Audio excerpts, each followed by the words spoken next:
How was your weekend, sweets? Fine. Yeah.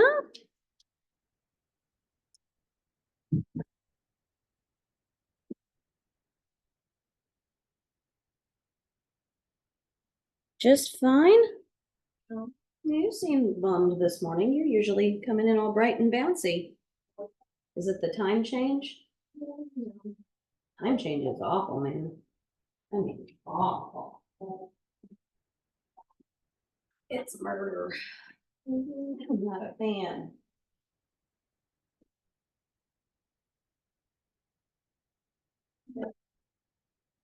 Okay, so like how we read today. You know how we read, right?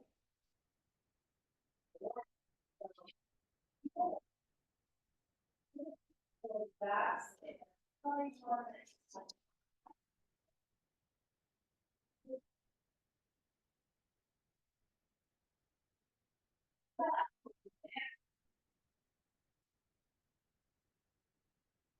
Tuesday. Tuesday.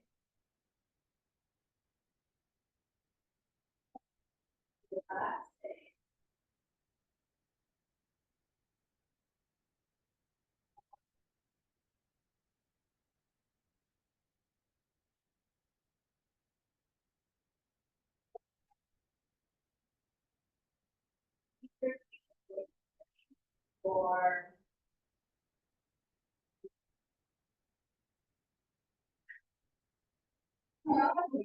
many of time. But I think that's it. What is I say?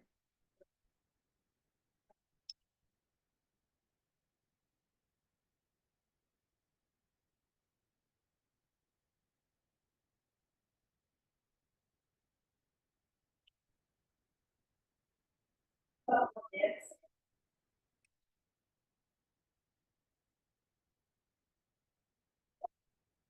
what's that's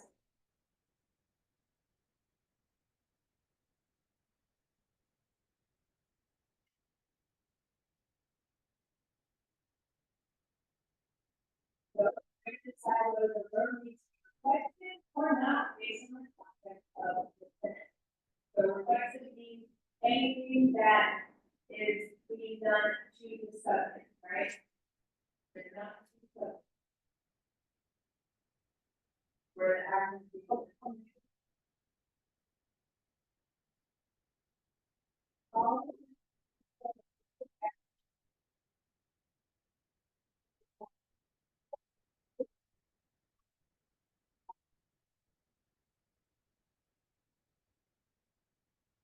Oh, yes.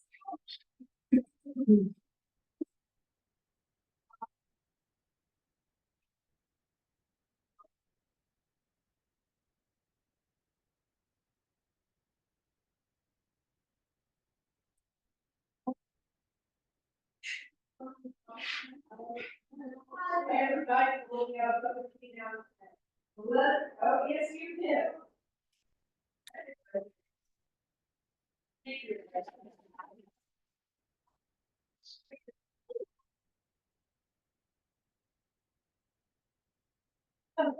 Número uno, la película me duele porque no son muy interesantes.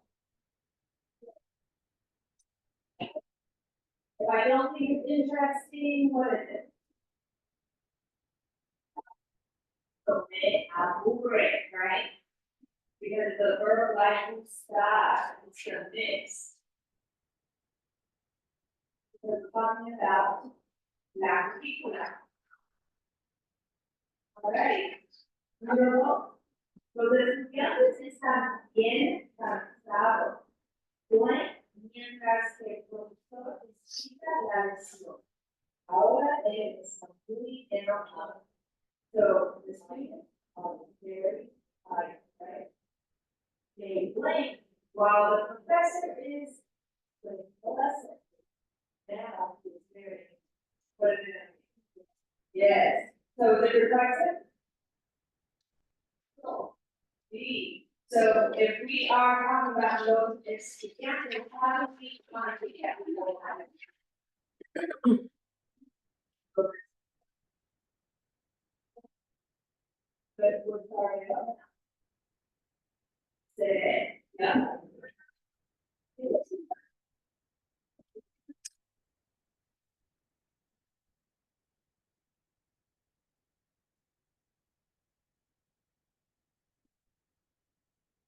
It's awareness, it is a conjugate of synergy, right?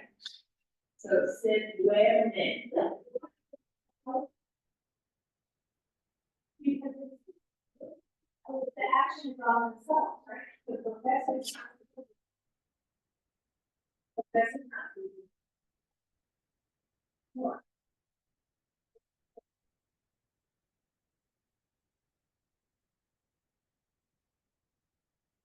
No.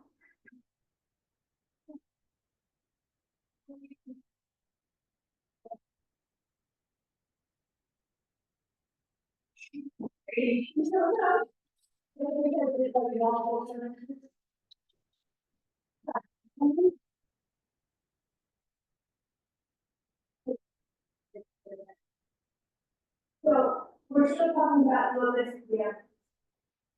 And so we're saying that they're very high.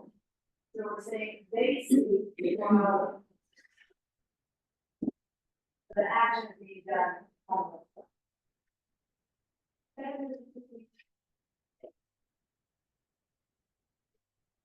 When the only one that's gonna be here today. No, they're all coming. Yeah, but since we know in the previous. A version. Hey, how are you? We're early today. Not as early as Lucas and Xander, who walked in the door at 9:06 a.m. And I'm, well, Miss Jackie doesn't even get here till 9:15, 9:20 for her 9:30 class. They didn't even have shoes on. We wrote this, yes, upside down. And here's what we done. See that? Tired. We have a Ashley. I'm gonna visit him. I think we're all tired of the daylight savings. Daylight savings is painful and I hate it. We don't really have reason for it anymore. I agree with you. It's not like, well, farms, and I got those farm. It's like three different things. Not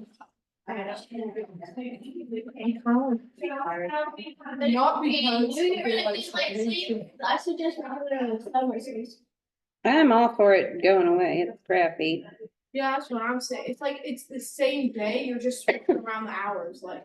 Yeah, I mean, people are like, oh, it was so they could get more hours of working You don't add and hours. save fuel. And I'm like, it's the same, yeah, it's just same amount of daylight, just I kinda stupid. like it If you could- because in our soccer practice, it always gets dark like really quickly. Mm. At 6 o'clock, it's already dark. Well, I sat there Sunday night on the couch at like 9:30 p.m. feeling like I should be in bed. Like, why is it not later than this? This is painful. So, I thought it was. Miss Denny. hello. Guess what? This one has news. Hi. Share your news. I got a baby brother, And his name is? Colin. Beautiful. Awesome. So he's got a new baby brother, Khalid. Yeah, oh, baby brother who's 12. So this is our last Q3 lesson, y'all. We have reached the end. Test 6 today. Come back. Yeah, it's gonna be No homework. no homework. Just, okay, let me make sure this is being weird to me. We had this, where did it just go? It was just there. Now it's gone. 1 second. You tell me to push it again. I found out how to do an exit chain. What My happened? genius. Oh, you're a genius. Look at you. There we go. All right, gang. So I don't know if you caught this in last week's email, guys, but your video file from class got corrupted, and I apologize for that. So Someone hacked it? no, it didn't, and it's being, so Zoom does the live recording onto their cloud, and then I have to take it from their cloud and move it to YouTube. but something happened when it got like saved to their cloud and the file got corrupted. So there's no video lesson for last week. If you're looking for it, you're gonna have to go look for slides because it went kaput. So yes, this is our last Q3 lesson, and then we are moving on to Q4, which is going to be, I don't know if you guys had a chance to look through your Q4 stuff in your binder, but it's going to be a little different because it's more abbreviated because we're just touching the surface of chemistry, which we're really going to get into next year. I'm so excited. Next year will be I'm fun. Chemistry is 100% coming. fun. Yep, and Darcy's moving up. She'll be in the lab rats class next year. I'm superior to all the pieces like it. It's gonna be fun. All right, so let's start with electronics today. Very short. Yeah, it's shorter, but we got some good stuff. All right, so electronic signals and semiconductors. So what is electricity versus electronics? So what is the use of electricity to control, communicate, and process information? Nico? That's electronics. All right, so electronics treats electric current as a means of carrying information. Electronic signals can be digital or analog. So what kind of signal is created when a current smoothly changes or is varied? Okay, Eunice. That's an analog signal. And you can think of analog like a wave, right? A waveform is analog. And then Emma, what kind of signal causes a current that changes? Yes, digital, changes in steps. Oh, is that what's bad? That hurt your teeth hurt this morning? I feel you, girl. Yeah, been there, done that. Been learning that in my class, my robotics, no, my 3D printing 2 class at Arduino. Uh-huh. We've been working with a Arduino Uno. Yeah. And it has digital and analog and what to use, when to use it. Very cool. Very cool. So digital signals they change in steps, usually like ones and zeros. So here's a quick analog versus digital signals video for you. Khan Academy's great. Khan Academy, TEDx, these are all good They ones. explain how to do long video. Analog versus digital signals. Explain that. And one way to think about the difference is an analog signal is trying to reproduce exactly in some type of a signal what is going on, while a digital signal is converting it usually to ones and zeros, which then can be converted back.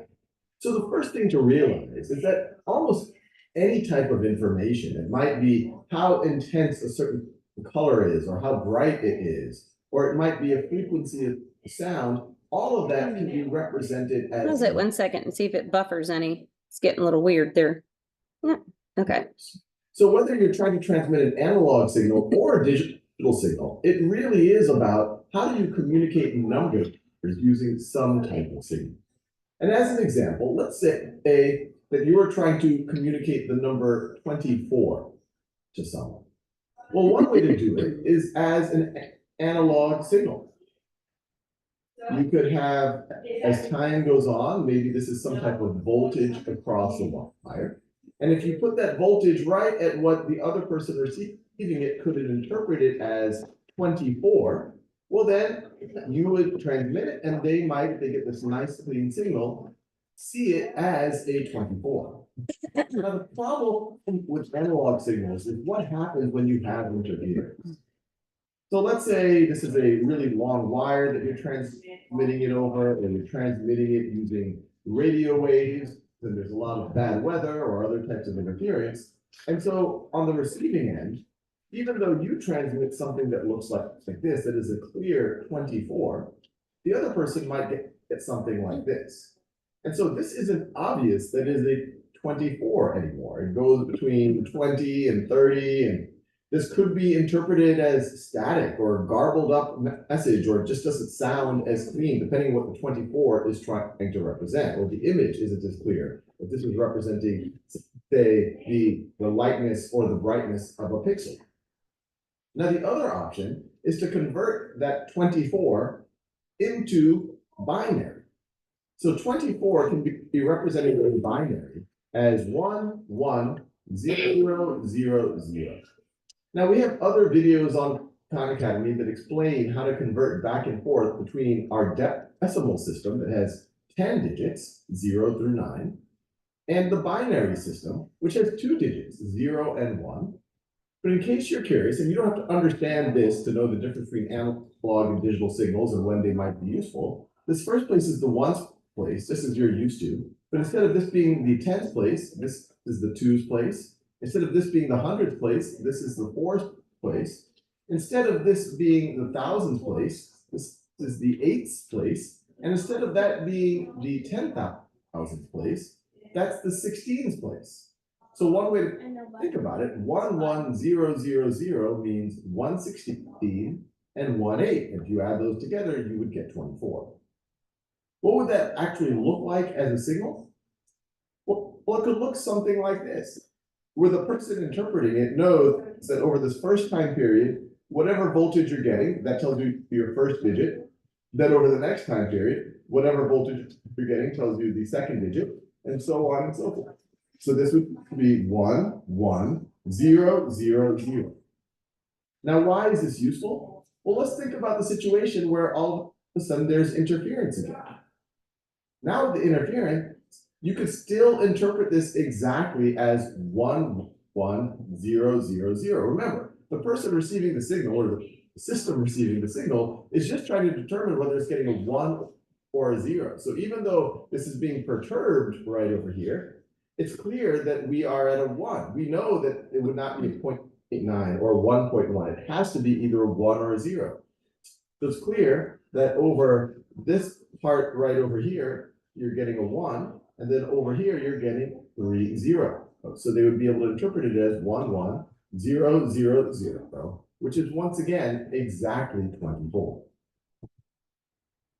All right, so that's why digital is so much clearer, right? Because there's no misinterpretation, there's no weirdness going on. All right, so be cute, right? So what is a material that conducts current better than an insulator, but not as well as a conductor? Carlos? A semiconductor, and we use these all the time. We call them solid state components. So what's part of a circuit in which the signal is controlled by a solid material? A solid state. There you go, a solid state component. Okay, so it's a solid material, and we'll be learning in chemistry that a lot of our semiconductors are on the periodic table in an area of what we call metalloids. So you'll be seeing that. So two types of semiconductors can be combined in different ways to produce different solid state components. And those include what, Darcy? Diodes and transistors. Diodes and transistors. Okay. Diodes and transistors. The diodes you're probably most familiar with are LEDs, right? Light emitting diodes, but that's not the only kind of diode. So what allows current to flow in only one direction? Do we know? Eunice, do you know? A diode. It is a diode, correct. All right. So keep that in mind when you, if you spend any more time with a little AC/DC generator over there, there are diodes lighting up, but remember that diodes only allow current to go in one direction. Keep that in mind because it might throw you a bit. Okay, so what amplifies a signal or switches a current on and off? All right, go for it, Nico. Yes, a transistor amplifies a signal or switches a current on and off. And before solid state devices, what did we used to use? Do you know, Lewis? Integrated circuit. Integrated circuits, vacuum tubes. Okay, which is not too off. Okay, so vacuum tubes. We do have vacuum tubes in the house. You can find some vacuum tubes in the pub room next to the turntable. No, don't touch them. They're precious vacuum tubes that belong to the man that loves sound equipment. Y'all, last week, Eunice was still here, but we had talked about how speakers work last week with the senior class. So what we did is we actually brought out the phonograph and we played something on the phonograph, and then we played something on Jason's sound system in there. And he's got like a really good sound system in there. But the vacuum tubes are part of that because what he's doing in that case is he's trying to amplify the signal. And I think I don't know if I mentioned this with you guys last week or not, but do you know why YouTube is called YouTube? What's the tube? The tube is a vacuum tube? Yeah, because old TVs, the ones we called CRTs, or cathode ray tubes, they had tubes in them, similar to this. So those tubes were used to be in TVs, and people used to call TV the boob tube. Like if you stared at it all day, you'd turn into a moron. You know, so now you have YouTube, which is a spin on that. Yes, Miss Emma. A brownie point in vacuum, there's 2 U's. Actually, isn't that weird? But that's how you spell vacuum. I would have thought, yes, if I hadn't seen it spelled 100 times in my life, I would have said that is definitely weird I because had to Google it because I have trouble with my words. vacuum's a weird word. I think it may be our only W word in English. There may be another one that I'm not thinking of, but it's the only common word I can think of. Cucumber had 2 U's for a long time. It sounds like it should if vacuum does. Why doesn't cucumber? But you know. All right, so here are diodes in 60 seconds. Yeah, quick diode video.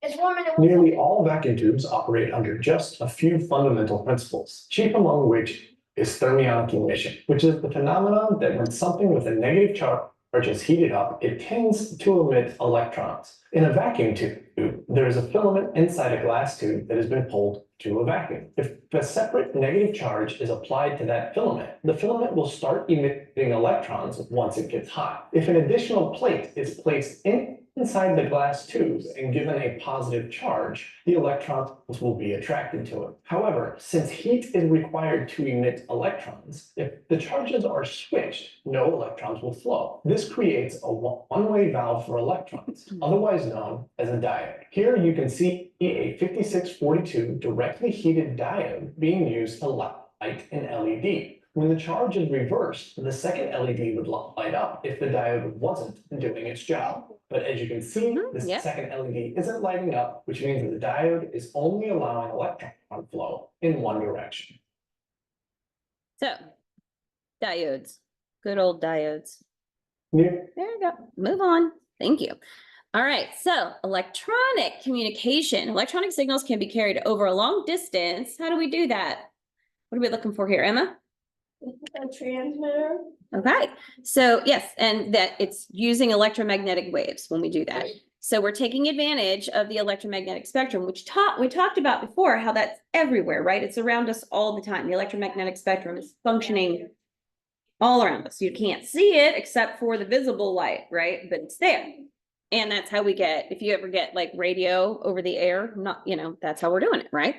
So on your radio, voices or music on an AM FM radio station are electronic signals carried by an electromagnetic wave. So AM stands for amplitude modification and FM stands for frequency modification. So in your car, probably you have a radio and you can change it to AM or FM radio. Yeah. AM radio, what they're doing there is they are modulating the amplitude. So the amplitude is what? Somebody tell me what the amplitude is of a wave. Remember what amplitude means? What's it mean? Oh. Yeah, what's it mean? The distance. Distance between what? It's between two highest points of the wave. 2 points of the wave. Between the equilibrium point or the midpoint, right? And either the crest or the trough, right? So it's basically how high the wave is from its midpoint, right? Okay. And then what's the frequency? Who remembers what frequency How is? fast the wave is. How fast, how many times it passes through, how many times like a crest of a wave passes through a fixed point, right? So how fast it's moving. So FM radio is getting its signal to you by using, by modifying the frequency of the signal, and AM radio is modifying the amplitude of the signal. So both of those can get sound to your radio. Usually AM is used for talk radio. Yes, AM is a lot of talk radio. I thought it was amplitude modulation, not amplitude modification. I Yeah, I think, think it's modulation. I think you may be right. Yeah, I think it's right. You got a brownie point there. Yeah, you're right. I said modulation and read modification. So I think you're right. Modification. And it also says It's in lesson 21 frequency about modification. modulation. Yeah, modulation is right. It also says it in the binder as well. Yeah, it's modulation. I don't know why that's in there like that. And it should be modulation because that's what I just, I mean, I even It's said, frequency modulation, not Yeah. frequency modification. Oh, boy. Let's see. Two, because it's amplitude modification and frequency modification. Yeah, I think I just, Oh, you got yeah. braces? Modulation. I have braces. I don't anymore.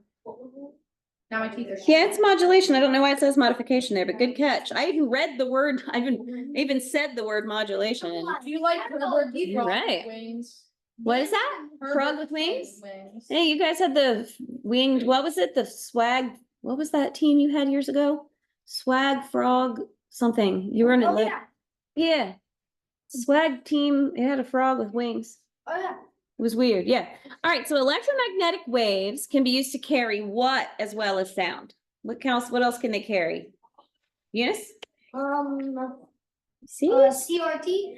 Not looking for images. And that is because we're talking about a CRT. So if you're using electromagnetic waves and you're using an old television, okay, so this is television where it's over air. So you guys have probably never had to deal with this in your life, but My mom. Office. yeah, so you've probably grown up with your TV coming through either cable or fiber or something like that, or satellite even. Oh, I had satellite. Right. Not, dude. But so you can see this in older movies, and you can sometimes see this in like, are you guys good there in the middle? You can sometimes see this with like post-apocalyptic movies where like all our technology is shut down and we need to do something. So our old TV system, like when your parents were growing up, when I was growing up, if you could get cable, but you could also get your TV over the air, just like if you were to take a radio outside and tune it, you find a channel, you could do the same thing with the TV. And we used to have these antennas on them called, you know what those are called? Those Yeah, antennas? and then you wrap aluminum foil. Yeah, you do sometimes. Does anybody know what they're called, those antennas? They call them rabbit ears. And you would turn them and twist them and try to point them. And yeah, sometimes people did put balls of aluminum foil on the ends of them to try and pick up the signal a little better. And those were for the older televisions, which was CRT. And what did we say that stand for? Do you remember, Lewis? Cathode ray tube. Yep, those are the ones we were talking about, cathode ray tubes, just a minute ago. Okay. But most newer TV signals are digital. So you probably have never grown up with an analog TV signal. They were terrible. And sometimes like it would blip all over the screen and whatnot. So a CRT is a specialized vacuum tube that converts electronic signals to light signals to project on the screen. CRT is the reason for the television's nickname boob tube, which is then how we got YouTube. Yep. YouTube's been around for a long time. 2006, I think. Yeah, your whole life, pretty much. All right, so now we're going to go through some definitions for computers. So what do we call the permanent parts of a computer, Eunice? It's hardware. It's hardware, okay. So this includes things like your central processing unit, which you'll sometimes hear referred to as a CPU, input devices, output devices, and memory storage devices. So what's a central processing unit or a CPU do? Darcy? It performs operations and calculations and stores information. Right, okay. So stores your information, performs all of your operations. So it's basically, it's the heart of your computer, kind of. And what's an input device, Lewis?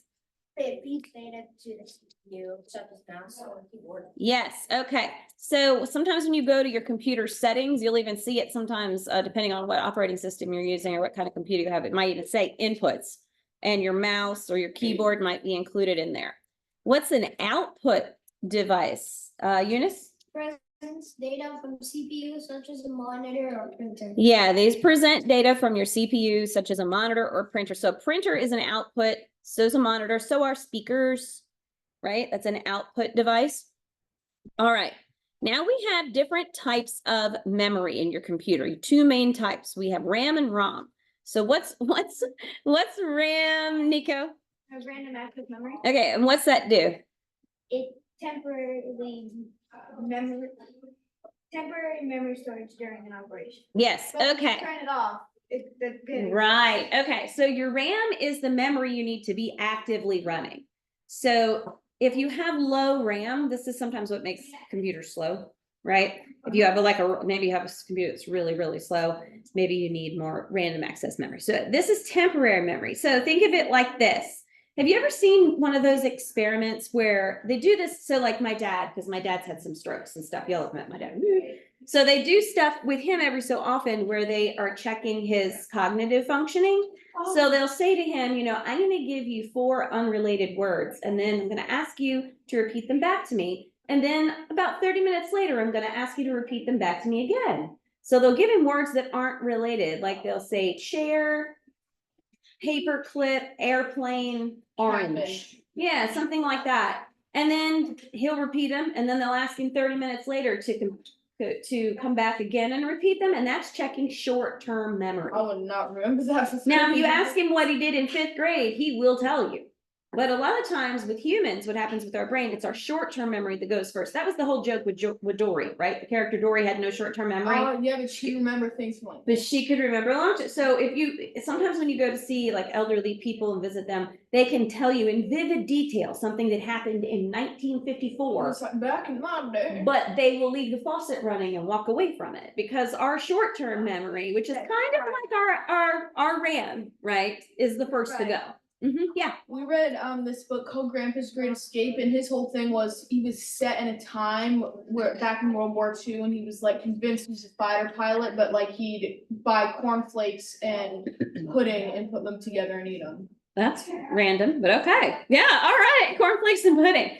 Have you ever had cornflakes on ice cream? Actually, very good. I don't like soggy cornflakes. Cereal and ice cream is oddly good. My cousins introduced me to, they're big fans of coffee ice cream though. So they used to do coffee ice cream and cereal. It's like, that's a little, I mean, it's good, but it's a little odd, but anyway. So what's your ROM? All right, Lewis,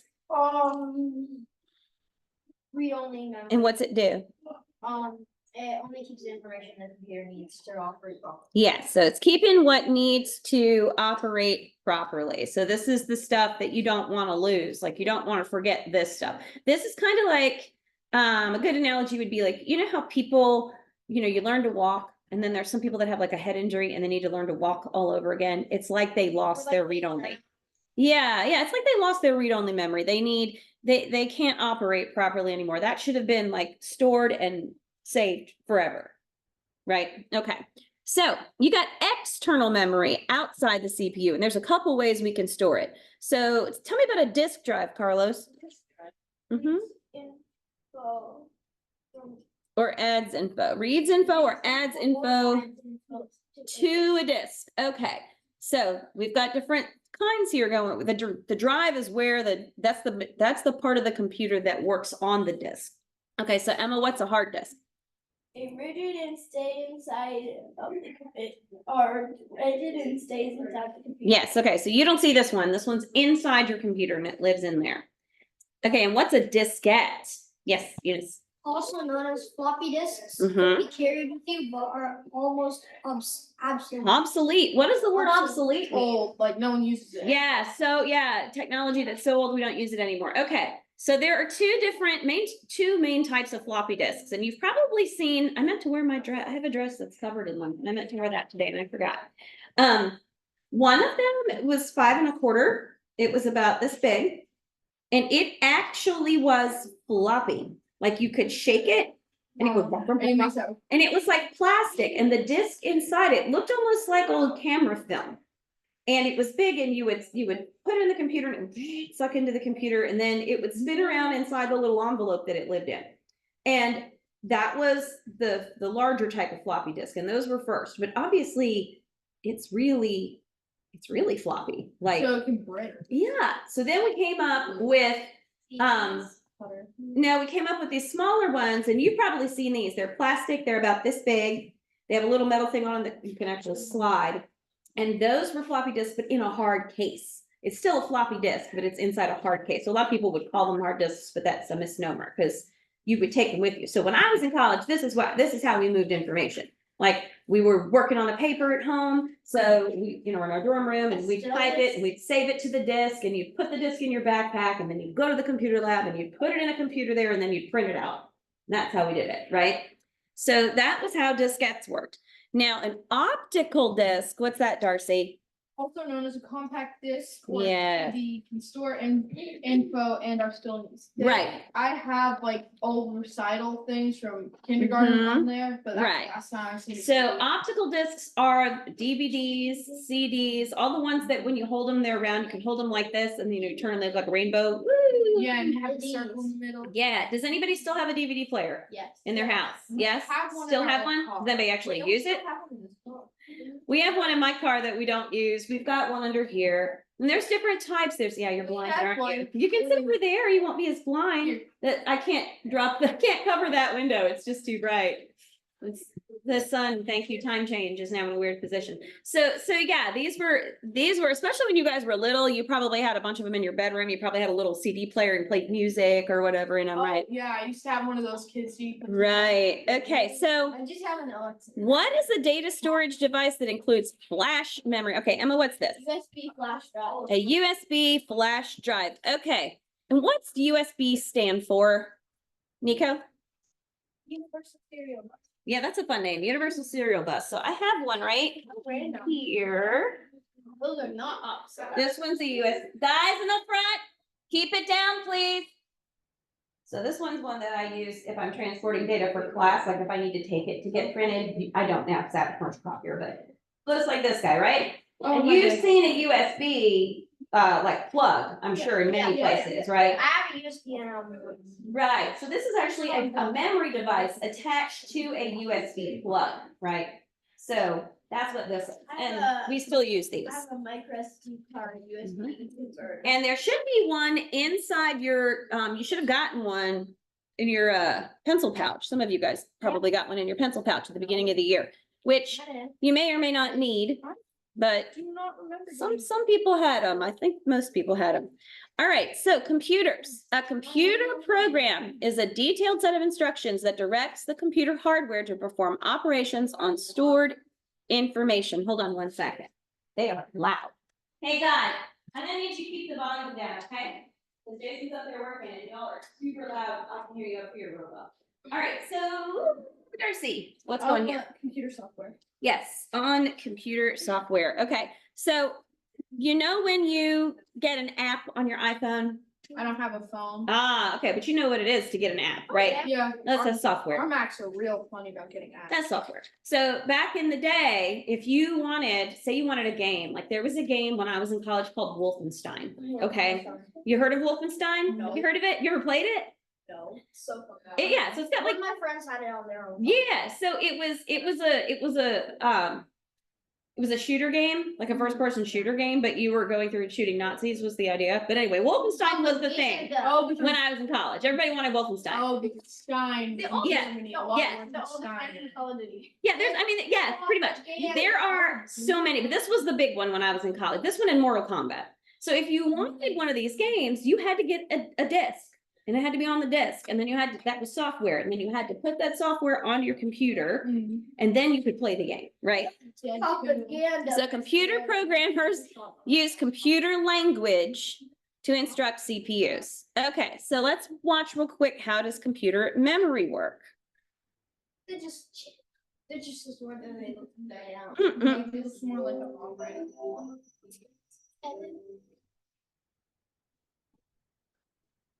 In many ways, our memories make us who You don't know he was gonna say that. I think we could have figured that out. Hello. It says okay. I don't. We know the first sentence. In don't we? many ways, our memories make us who we are, helping us remember our past, learn and retain skills, and plan for the future. And for the computers that often act as extensions of ourselves, memory plays much the same role. Whether it's a 2-hour movie, a 2-word text file, or the instructions for opening either, everything in a computer's memory takes the form of basic units called bits, or binary digits. Each of these is stored in a memory cell that can switch between 2 states for 2 possible values, 0 and 1. Files and programs consist of millions of these bits, all processed in the central processing unit, or CPU, that acts as the computer's brain. And as the number of bits needing to be processed grows exponentially, computer designers face a constant struggle between size, cost, and speed. Like us, computers have short-term memory for immediate tasks and long-term memory for more permanent storage. When you run a program, your operating system allocates area within the short-term memory for performing those instructions. For example, when you press a key in a word processor, the CPU will access one of these locations to retrieve bits of data. It could also modify them, or create new ones. The time this takes is known as the memory's latency. And because program instructions must be processed quickly and continuously, all locations within the short-term memory can be accessed in any order, hence the name random access memory. The most common type of RAM is dynamic RAM, or DRAM. There, each memory cell consists of a tiny transistor and a capacitor that store electrical charges, a 0 when there's no charge, or a 1 when charged. Such memory is called dynamic because it only holds charges briefly before they leak away, requiring periodic recharging to retain data. But even its low latency of 100 nanoseconds is too long for modern CPUs. So there's also a small, high-speed internal memory cache made from static RAM. That's usually made up of 6 interlocked transistors, which don't need refreshing. SRAM is the fastest memory in a computer system, but also the most expensive and takes up 3 times more space than DRAM. But RAM and cache can only hold data as long as they're powered. For data to remain once the device is turned off, it must be transferred into a long-term storage device, which comes in 3 major types. In magnetic storage, which is the cheapest, data is stored as a magnetic pattern on a spinning disk coated with magnetic film. But because the disk must rotate to where the data is located in order to be read, the latency for such drives is 100,000 times slower than that of DRAM. On the other hand, optical-based storage like DVD and Blu-ray also uses spinning disks, but with a reflective coating. Bits are encoded as light and dark spots using a dye that can be read by a laser. While optical storage media are cheap and removable, they have even slower latencies than magnetic storage and lower capacity as well.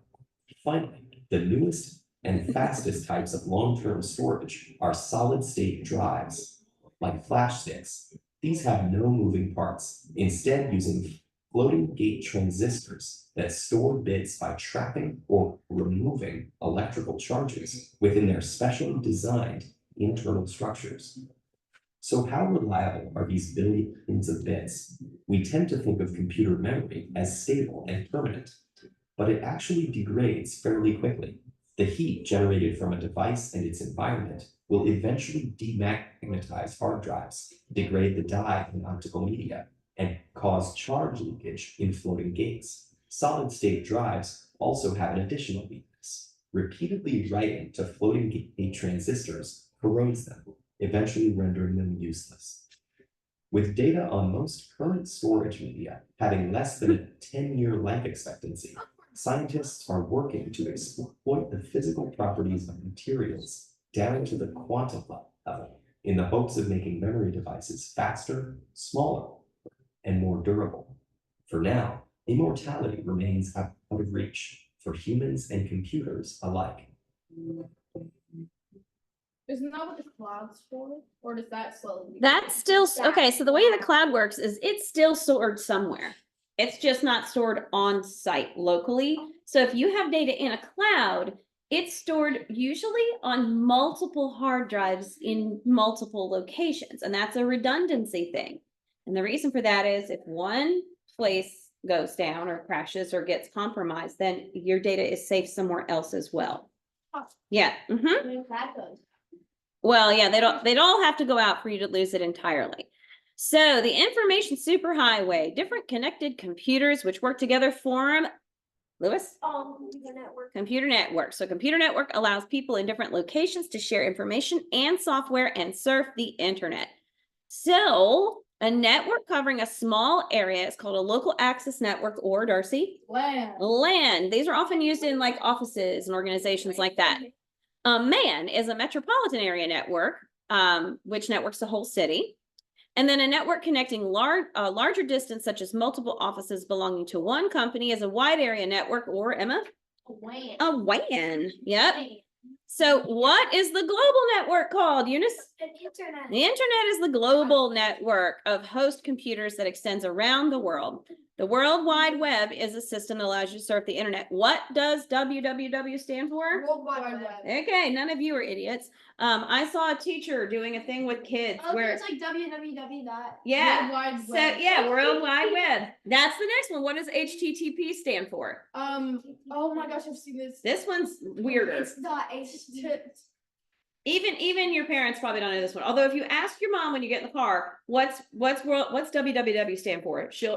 Your mom or your dad will probably say World Wide Web, but HTTP is for Hypertext Transfer Protocol Secure. Yeah, not likely to know what HTTP stands for, right? But I saw a teacher, he had the students lined up and he was asking them questions, and if they got it right, they got a point. If they got it wrong, they had to go to the back of the line. But he had like 10 students in a row. What does WW stand for? And they'd be like, I don't know. What does World Wide WWW Web. stand for? None of them knew it. I learned that when I was It's funny. So keeping going, I'm watching our time. So hackers abound. What is a way to keep your information safe, Lewis? Intellectual property. Well, almost. We're talking about encryption first. So encryption first is a way to keep your intellectual property or your other information safe. Encrypting is like, it's like coding it. You know, did you ever do a code cracking game? We're going to do some in biology when we get there. We do some code games for DNA code. But basically, if you've ever done y'all good over there? If you've ever done one of those games where you're given a code and then you have to use like a cipher. Okay, so that's kind of how encryption works. So you want to avoid, what are we trying to avoid, Nico? Computer viruses. Yeah, viruses or malware, right? And these are programs that interfere with the proper operation of your computer. So when you download a file from a network, you should always run virus checking software. Now, if you have an Apple device that's doing this like automatically, like Apple devices, like your phone and stuff, it's harder for them to get corrupted with viruses and malware because it's just the way their download system works. But if you have a computer, you can install things like McAfee virus.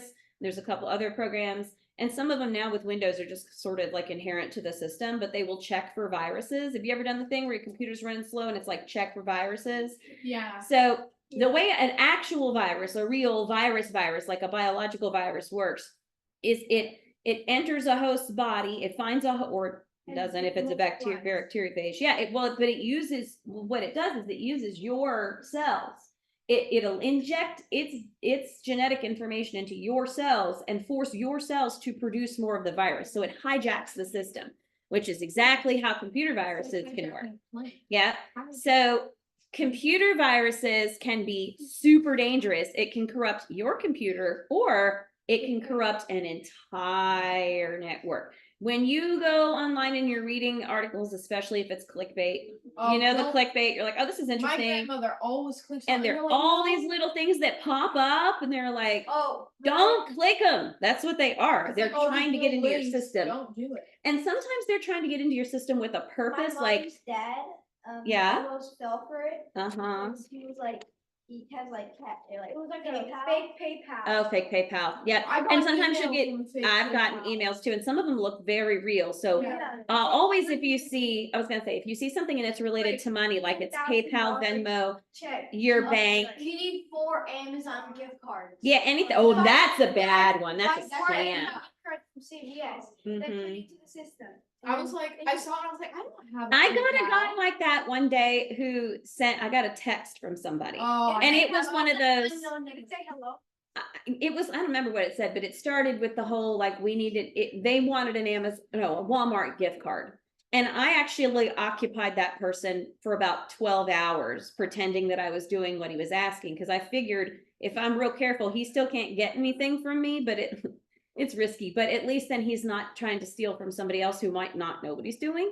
But anyway, my point with viruses is viruses can be bad enough that they can take down a whole network. And that's really dangerous, especially if they get into like the medical system, the security system, any of that. Darcy.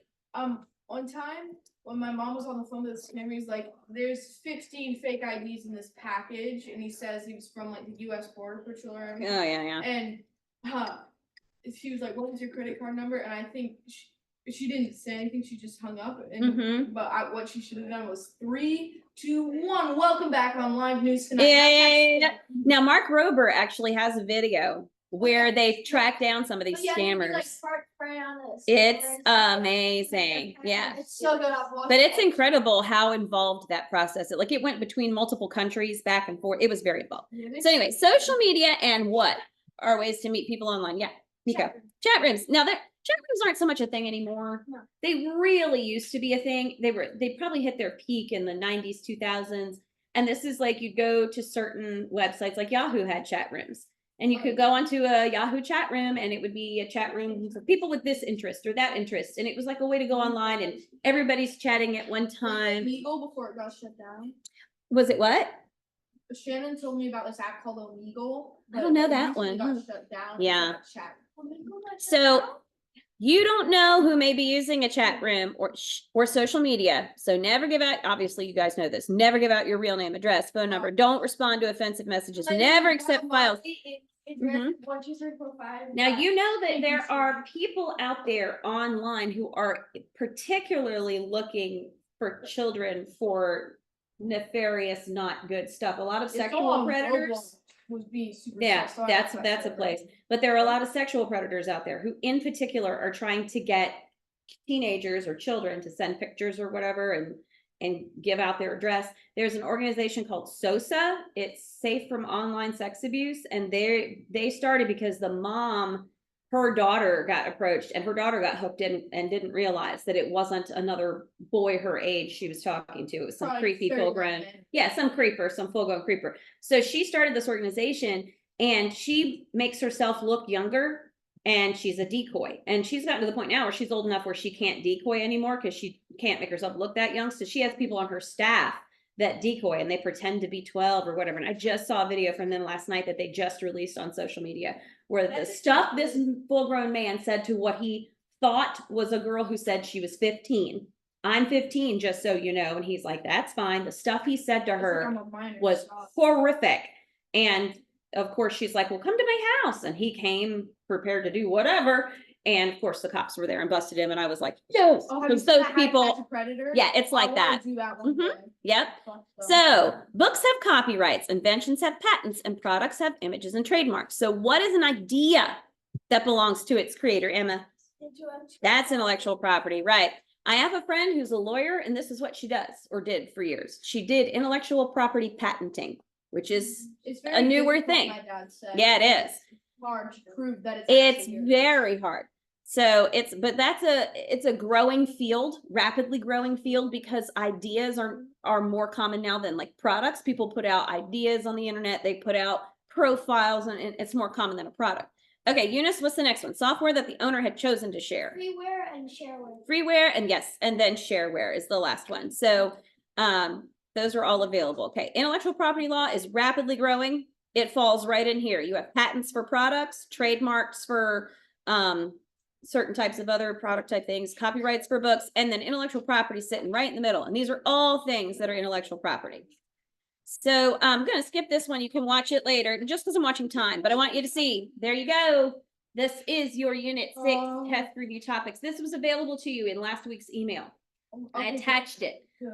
It will be in your resources folder. It already is there actually, so that you can study for it for this week. I but do not have a phone, so I can't do it. This was a long unit. This unit was this entire quarter, okay? And this is the last, here's the other thing to keep in mind. This is your, are you listening? This is your last like real unit test because we're rolling from this like straight into your final, okay? So it matters that you do well, all right? Especially if your other unit test grades weren't quite what you wanted them to be or whatever, then this one really gonna matter. It's a lot of information, but it's not hard. If you study what's here, like you go back and look at your notes, go back and look at videos, slides, you'll be good to go. Okay? I promise. Yes, sir. How much questions does this have? I do not remember how many questions. It has a little more, but it's set for 90 minutes, so you should have plenty of time to go through it. There are some images and whatnot on there. But it shouldn't be hard, but don't expect this one to be easy either. You're going to have to study. Don't go into it being like, oh, I got all this. Can I have a You don't, because it's been a while. I was thinking like a phone. Well, you have it. You can access it through the folder. Okay, any questions about today's lesson? All right, now listen. I'm gonna round up the other group. Electric motor. Oh, yes, we are, yeah. I'm gonna get the rest of the crew and I'm gonna bring them in here. We're starting in here, so y'all don't need to move. Stay right where you are, okay? Because we're gonna watch a video. Y'all can come up. Same spot, I need to stay. We're gonna start with the video, okay? Okay. Come on in. Woo-hoo. Come straight in That here. lava Don't lamp touch is a thing. Don't touch a thing. Don't touch a thing. No touching. By accident, I need to stay. Come on.